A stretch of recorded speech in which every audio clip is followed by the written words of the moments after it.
বন্ধুরা, অনেক সময় বাচ্চারা মাছ খেতে চায় না, কিন্তু তারা বোঝে না আসলে মাছের যে পুষ্টি, মাছের যে আমিষ, এটা শরীরের জন্য কত উপকারী। তো আমার ফ্যামিলি তো এমন 2-4 জন আছে। তো আজ সেই রেসিপি নিয়ে আপনাদের সামনে হাজির হলাম। এই যে কাটা বেছে বেছে রাখছি, আর এই রেসিপিটা বানাতে খুবই সতর্ক, কারণ আস্ত মাছ বেছে খাওয়া যায় কাটা দেখে দেখে, আর এটার ভিতরে কাটা থাকলে বিপজ্জনক। তো খুবই কেয়ারফুল। তো আমি এটা রুই মাছ নিয়েছি, মাছটা সুন্দর করে ভেজে নিয়েছি। তো ভেজে একটু নরম নরম করে ভেজে নেবেন। তারপরে যে কাটা ছাড়িয়ে নিলাম। এবার আমি প্যানে দিয়ে দেবো সরিষার তেল। অবশ্যই সরিষার তেল দিয়ে রেসিপিটা বানানোর চেষ্টা করবেন। তো তারপর পেঁয়াজ রসুন দিয়ে আমি হালকা ভেজে নেব, মিডিয়ামভাবে, পুরো ভাজা ভাজা করব না। তো তারপরে আমি দিয়ে দেব ভেজে রাখা যে মাছগুলো রেখেছি, সেটাই যে দিয়ে দিলাম। এটাতে যেহেতু লবণ হলুদ দেওয়া ছিল ভাজার সময়, সেহেতু লবণ দিলে টেস্ট করে দিবেন। এবার নেড়ে চেড়ে মাছটা আমি আরও একটু ভাজা ভাজা করে নেব। তারপর পরিমাণ মতো আপনি পেঁয়াজ, আমি একটু টমেটো কুচি দিয়েছি, মরিচ, চাইলে একটু ধনিয়া পাতা দিতে পারেন, বা একটু গরম মশলা দিয়ে মাছটাকে ভালো করে মিক্সড করব।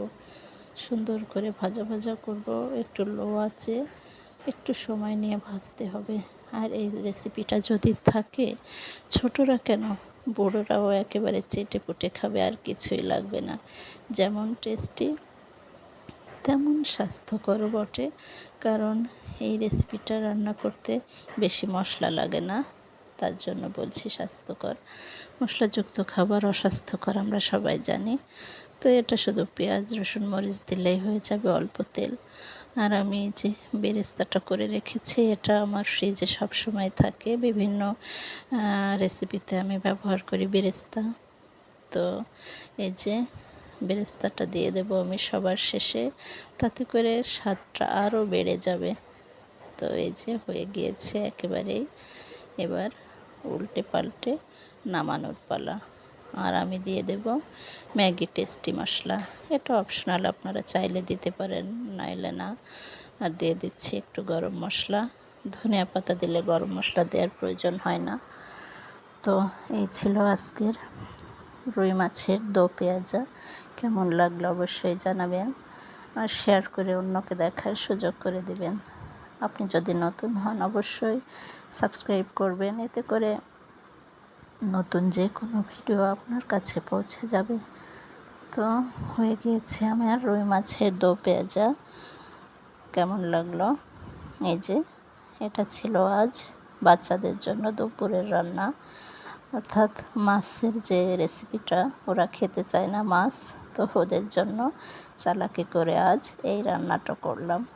এটা থাকলে টেবিলে ওরা এটা দিয়ে চেটে পুটে খাবে। তো এই যে সবশেষে উপর দিয়ে একটু বেরেস্তা ছিটিয়ে দিবেন।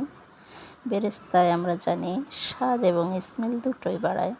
যে কোনো আপনি ভুনা ভাজা, বিশেষ করে এই ধরনের রেসিপিতে আপনি সবশেষে বেরেস্তাটা ছড়িয়ে দিবেন, দেখবেন পুরো ঘরটা দারুণ একটা স্মেল মৌ মৌ করছে, আর খেতেও কিন্তু দারুণ স্বাদ হয়। তাই যে কমপ্লিট আমার রেসিপি।